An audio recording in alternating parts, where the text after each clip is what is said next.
Did you know that God is supernatural and that the things he does are supernatural? Like we should expect that from the supernatural God, right?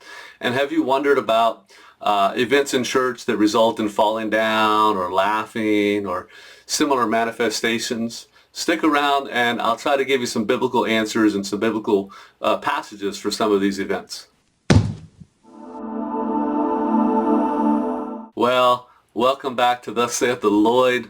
Gene Lloyd here, and I want to talk to you about a topic today about the different supernatural manifestations that we encounter in Scripture and also in modern times. It's quite a fun topic, but before we dive into that, do me a favor to like and subscribe to the channel and share it with your friends and let people know, especially about this video, because it's going to be some good biblical grounding for what we see in churches today, in some charismatic churches. Now, I'm sure some of you have probably raised an eyebrow or two at things you've seen in churches or in church services or things maybe you've heard about from others. Maybe you think supernatural activity is not real, or maybe you've wondered why it happens, or maybe it's all heretical to you and you think it's just crazy town.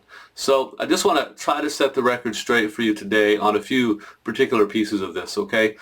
First, we need to recognize that the Bible, which is really where we should go for theology, that the Bible is full of supernatural activity. Now that should excite us, okay? I'm sure that you've heard about the parting of the Red Sea, or the multiplication of food, or fire falling from heaven to consume a sacrifice, right? And even David surviving a night in a lion's den. Those are all supernatural things. Those are all things that, we can't really explain with science. And when we search for it, we can find a long list of supernatural activity throughout the Old and the New Testaments. And some of it can even be correlated to activity that we still see today.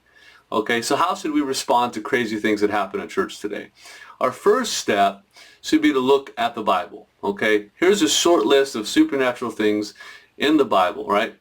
In the Old Testament, we had God speaking to Moses from what? From a burning bush. We had a donkey who spoke to Balaam. We had a finger that appeared and wrote on King Belshazzar's wall. We have Ezekiel being picked up by his hair and carried to another location. We have Elijah surviving on one meal for 40 days and even outrunning a chariot. Okay, those are all wild supernatural things. We had the priests fall down in Solomon's temple when God's presence showed up. We had the soldiers in the Garden of Gethsemane fall down when they came to arrest Jesus and he responded to them. We have people like Jeremiah and Hannah and even the disciples appearing to be drunk while praying or after having an encounter with God. We have people speaking in tongues that are other languages. We have clouds and pillars of fire leading Israelites through the wilderness. We've got Peter and Daniel both experiencing crazy trances.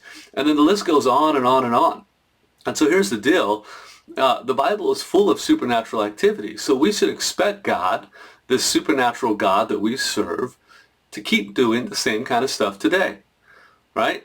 If it wasn't in the Bible, maybe we could make an argument for it being heretical. Maybe we can make an argument for it being out of bounds. But it is in the Bible. And since we serve a supernatural God, we should recognize that supernatural is what he does. He doesn't do natural. He does supernatural, right? And we should expect him to show up in those kind of ways.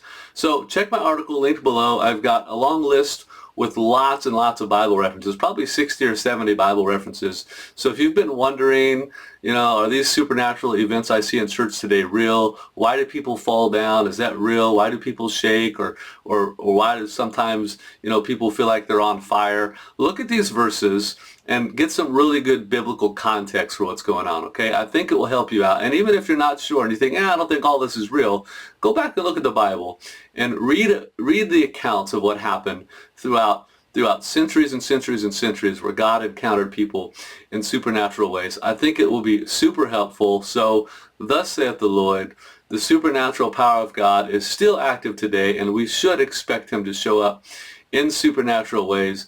I'd love to hear what you think about this, so leave your comments below, and I'll see you next time.